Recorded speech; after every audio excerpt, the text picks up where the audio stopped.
Hey, you're listening to the Coffee O'Clock podcast, the show that brings you joy and inspiration, with special guests from all around the world who have an amazing story and expertise to evolve your personal and professional life. I am your host, Burcu Onaranel, the founder of Joy Marketing and Coaching. Make sure you grab your coffee and get ready to explore new ideas. Let's get started. Hello everyone, welcome to another episode. I have David Zechman joining us today from Florida. He's a retired hospital president and CEO and currently president of the Zechman Group. Welcome, David. Cheers. Good morning. Welcome. Cheers to you as well. How are you? Good. How are you doing today? It's great to see you. It's nice to reconnect with you after a couple years. Yes, definitely. It is great to reconnect you, and I'm so happy to have you and excited to dive in our topic today, which is very important for companies out there. What we're going to talk about, we are going to be diving in how leadership philosophy, what David is going to share with us today, can have a higher productivity impact, can have a greater employee engagement for your company, and much more, because he's been a compassionate servant leader and has a positive ramification. So I want to give you the microphone to start telling a little bit of who you are and then talk about the topic. Well, thank you. I appreciate that. Well, I'm, as you mentioned, I do live in Southwest Florida. I started my professional life as a high school teacher and taught high school biology, and I was a football and track coach. Loved it, but then I was only making $10,000 a year, so I decided to get into healthcare and started as an on-the-job trainee respiratory therapist. So I did work at the bedside and decided that, I love the leadership part of it's ingrained in me from teaching and coaching, and decided I wanted to be a hospital CEO. So I went into different, I moved all over the Midwest. My hometown is Cleveland, Ohio. I left Cleveland in 1991, went to Toledo, to Kansas City, to rural Missouri, to Louisville, Kentucky, and to Northern Michigan. And so I retired after 39 years in healthcare.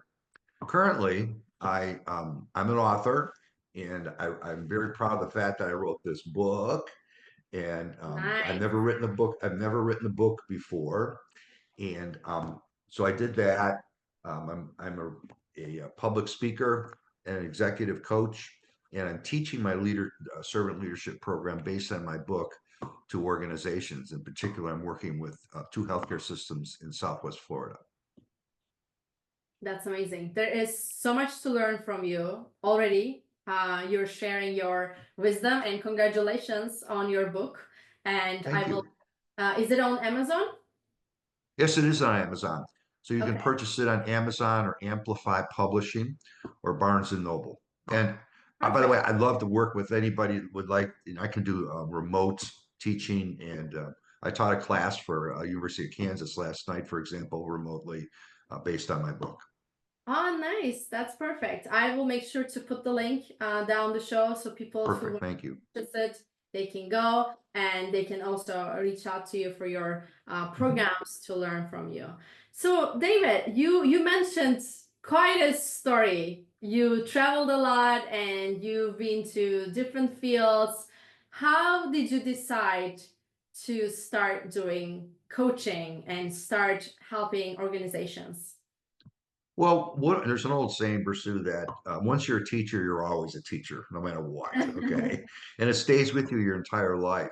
So one of the great satisfiers in my career has been to teach and coach leaders, especially. Okay, and I work with anybody, but certainly with leaders. And right now, my emphasis has been is on middle managers, because it seems like middle managers are that forgotten group in an organization, especially in healthcare, for example.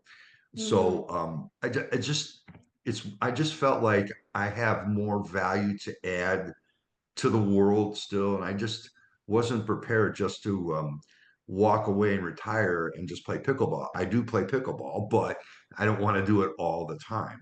So I just feel like there's more I can add to the world by sharing my passion and my excitement for this style of leadership. What really fuels your soul? I'm curious. I agree with what you said. Teaching and loving to teach can stick with you. But what is the fire that you love doing what you do today? That's a great question. The fire within me is the fact that I can see people wanting more from their leaders. I mean, if you ask, if you know, obviously the world's been pretty crazy since COVID. Okay, it started in COVID. And when COVID ended, one of the things that we heard over and over and pretty loudly from people was that they want more from their leaders. They want to feel valued. Okay, they didn't feel like they're valued enough prior to COVID. They also Mm, want their leaders to provide them the resources they need to be successful because everybody wants to be successful. Okay, I mean, mm, I don't think you know very many people, nor do I, that don't want to be successful in what they do. So I mm, think that's been so I have that passion to try and help make that happen. I believe in this style of leadership. The other side of it, quite frankly, is that, and I can't speak for Europe, and I would suspect it's similar, but in the United States, if you ask any CEO, their number one challenge right now is labor. Okay, having enough labor and the costs associated with labor, especially temporary labor, it's just through the roof still, and we still can't find enough people to do the jobs that we need to have done. So the question I ask is this: we've tried everything. We've tried giving people bonuses. We tried giving them incentives. We tried promotions. We've tried extra vacations. We've done it all, and really none of it has worked. So mm, my theory is that maybe as leaders, we need to be different. Maybe we need to do a better job of supporting the people that we lead and mhm, providing those resources they need, helping them to feel valued, and then increasing their employee engagement scores. Quick example I'll give you. I worked with a healthcare system here in Southwest Florida and taught the course earlier this year, and they just received their employee engagement scores out of 40 participants, two-thirds of the participants' employee engagement scores increased significantly, which is very significant, which is very, very important. So the people that they led that participated in my program rated their leaders much higher in their employee engagement than they had before. So mm, here's the point. The point is this style of leadership costs $0. Okay. I'm not hiring anybody unless I hire a person to lead it, but I'm not hiring anybody. It's a leadership style that I think and believe will work in terms of increasing employee engagement, lowering employee turnover costs, and lowering employee turnover. A nurse in the United States, okay, this is a nurse, okay, this is astounding. I'm going to tell you. So whenever a nurse turns over, quits her job after a year, there's a lot of nurses, brand new nurses that quit after 6 months. mm. The average cost is $40,000 to $60,000 per turnover. Wow. So, what are we doing? You have to ask yourself as leaders, how are we cultivating? How are we supporting them? How are we helping them to be successful? And that's where I'm coming from in all this. I think the old saying is worth a shot. Okay, nothing else is working. Okay, so let's Yeah. try. Let's look at leaders and say maybe you're part of the problem. That's so true. And what you said earlier, also, valuing people is the key because all we want as humans to be seen, heard, and appreciated. And Right. otherwise, of course, we all want to make money, but we want to receive that value from our coworkers, our boss, our people. So it's so important. It is, and I'm sure you know this, and your listeners know it as well. Um, Money is not the most important thing. No, Money it's is not. I mean, money obviously is important. We all got to live. We all got to eat. We got to pay our not. bills. But the fact of the matter is that money is not important. I mean, yeah, you give somebody a bonus or a bump for doing something different, and then 6 weeks later they're back again saying not happy and they're dissatisfied because nothing has changed. Mhm. So while money is important and people want to be paid fairly, It's the working conditions. And most people, I think, again, you probably know this already as well. Most people leave their job because not because of the money, but because of their boss. Okay. That's why they leave. Okay. Yes. And there are other reasons usually too, their coworkers, but the number one reason is their boss. Yes, absolutely. It's so true. And I can relate to that as well. And I've seen so many of my friends and clients who quit their job is because of their boss or their manager who they worked with. So how do you teach people, teach leaders to do a better job, be a better leader? Well, first off, my book is based on eight values, Mm-hmm. successful values for servant leaders. So what I do is that we review each of those eight values, and those it's not the program is not based. I teach. You asked me how I teach it. It's based on real life experiences. Okay, not just mine, but 30 other leaders that I interviewed, both from big time CEOs to supervisors. I even one of the interviews in my book is a young man. Yeah, I coached him and when he was in high school, 1980s. And he's in his 50s now, still calls me coach. And I interviewed him because he worked at a large auto manufacturing plant, still does. And so we talked about leadership there. So it's really based on true stories. It's there's a little bit of theory, but it's more of, well, how did this happen? Or why did this happen? How did this person interact and how did this person not interact?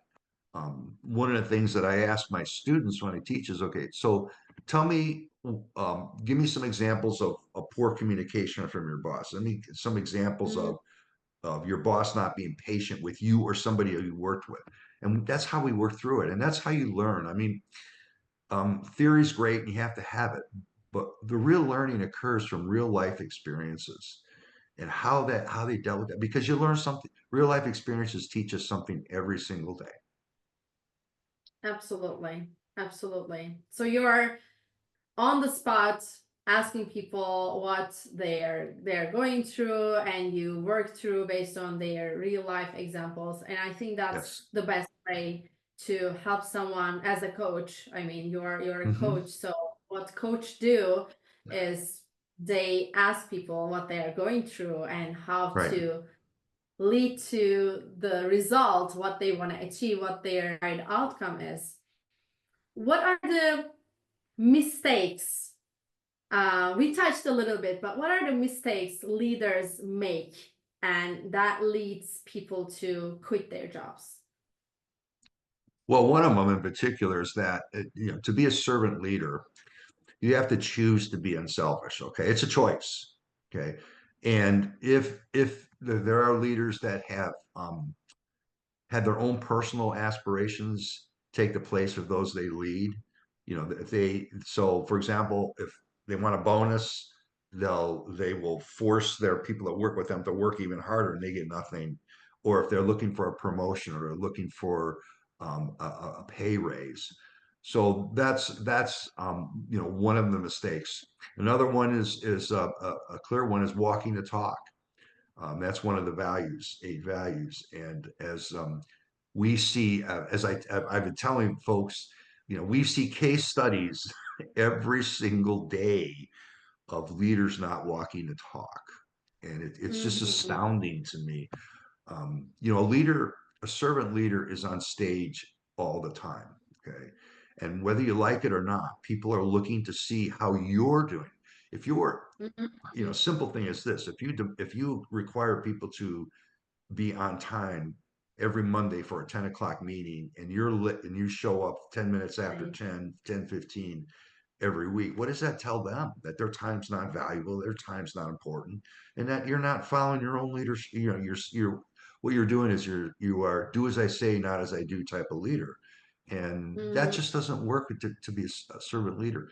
You would be astounded at how much people look to you and your leadership style and how you interact and what you do in terms of walking the talk. And it's very very important. So those are some of the mistakes they make, and patience is patience. Um, not being patient with the people you work with, not trusting the people you work with, not delegating, not including them in another big one is not including them in decision making that directly affects them. Okay. I can tell you that in my experience, especially as a CEO, but all my years, but as a CEO, I very rarely made a decision without it being collaborative with my leadership team. Hardly ever. I reserve the right to make that final decision, but most of the time I didn't have Mm, to do that because we would have robust discussions in terms of, what's the best outcome that we can get from this particular situation. yes. And I highly relate to the trust point.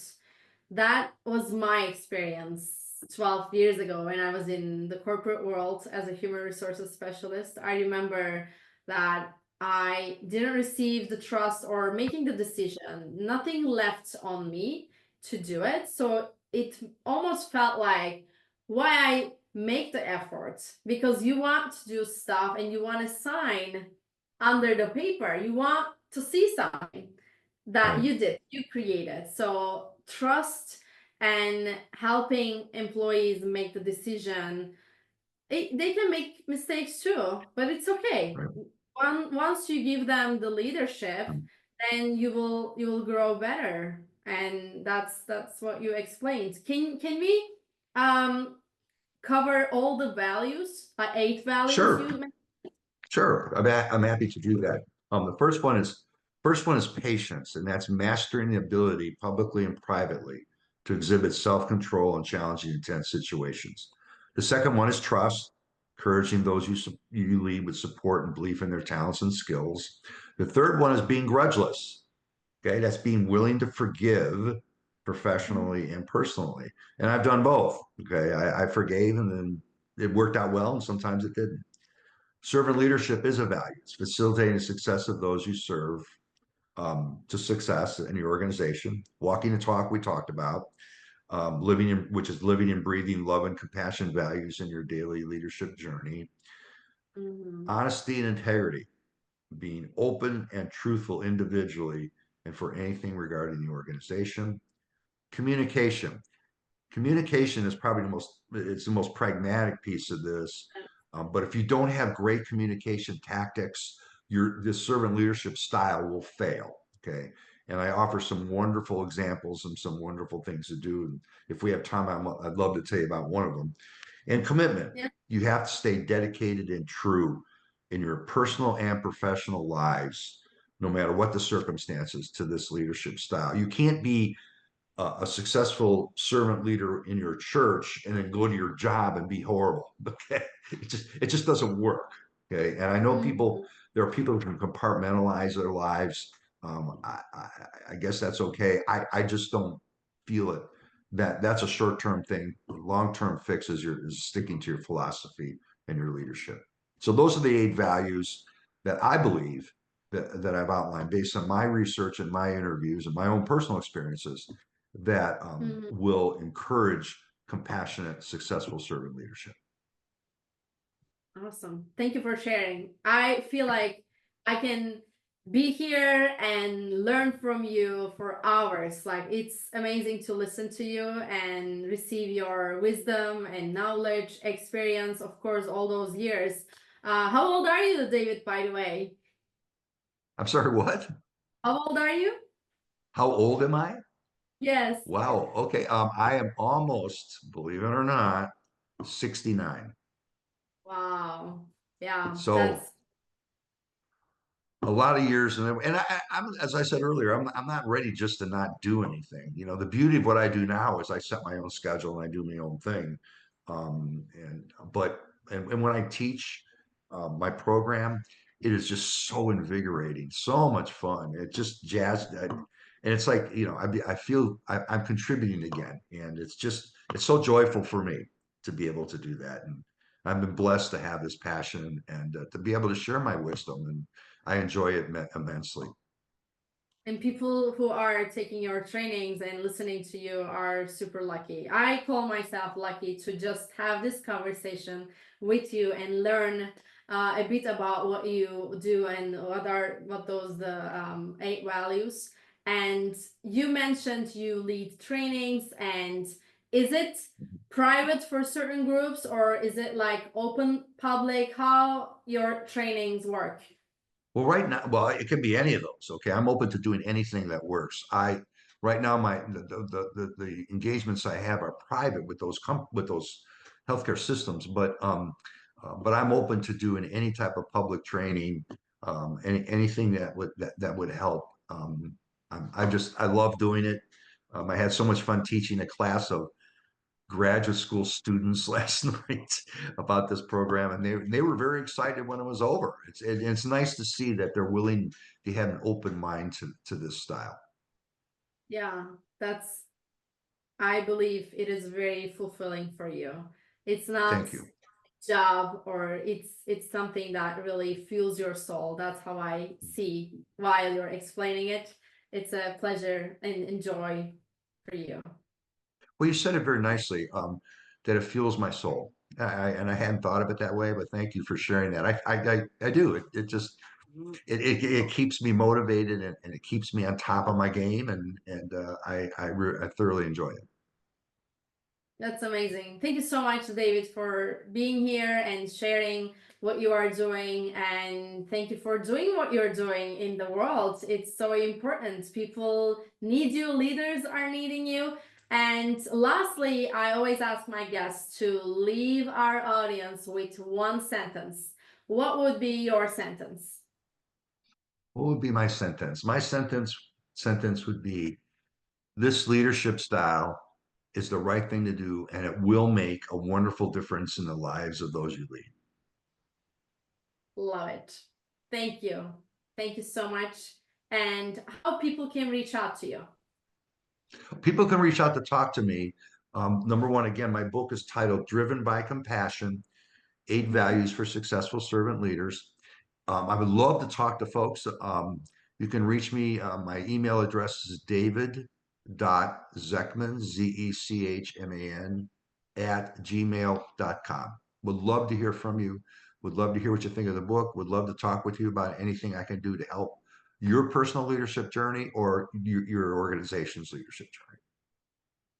Awesome. I will put all the information below the show. So people Thank who you. listened to us today or watched us, thank you for tuning in. Thank you for being here. And please check out David's work and his mission. Thank you again, David. It's been amazing to have you. Well, thank you. And I appreciate the opportunity. It's great to catch up with you again. Yes. Thank you. Thank you so much for listening. I hope you enjoyed this episode and now you can apply it to your life. If you did enjoy it, please subscribe to the Coffee O'Clock podcast on Apple and leave us a review. I would love to hear your thoughts. And if you feel like someone needs to listen to this episode, share it on your social media or text the link to that person to make an impact in their life. Be sure to tune in every Monday for new episodes. You can also watch the episodes and find more inspiration on my Instagram, which is @JOYYBURCU. Until next time, make sure to spend some time with you and stay with joy.